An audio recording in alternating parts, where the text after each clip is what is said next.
So naglabas na panibagong ticket nitong Bini PH kung saan VIP seats. Tatlong klase ano, SVIP 1, SVIP 2 at Obstruction View. So kung sakaling gusto nyo pang humabol para manood, no? So hindi biro yung presyo dahil medyo pricey siya. Kung kayo ay medyo may nakapag-savings, no? At may ipon kayo dyan, pwede kayong mag-book pa ng tickets. Dahil mamaya pa naman itong 7 PM mag-start. Nakita ko yung kanilang post na nasa Okada, Manila sila.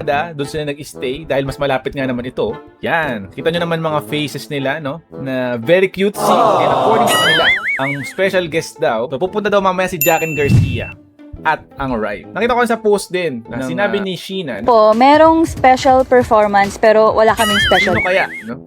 Mukhang napatingin pa nga dito si Mika Lim, no? Mukhang alam natin kung may hint ata na mukhang may pasabog itong si Mika Lim na gagawin, no? So hindi natin alam, no? Antayin natin mamaya 7 PM guys. So reveal natin magkano ba ang presyo ng SVIP tickets.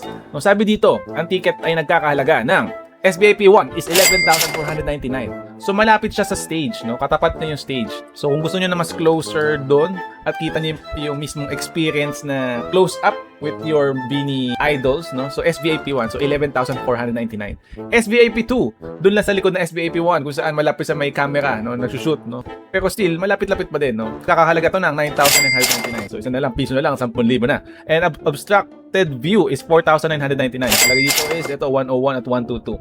Sinabi dyan, obstructed kasi daw may mga LED panels na pwedeng humarang daw sa perspective mo habang pinapanood ng B. Habol na lang kayo kung gusto nyo pang mag-book, no? Anyways, going back, no? Sino ba sa kanila yung ina-expect nyo magpapasabog ng performance later? No? Excited ba lahat?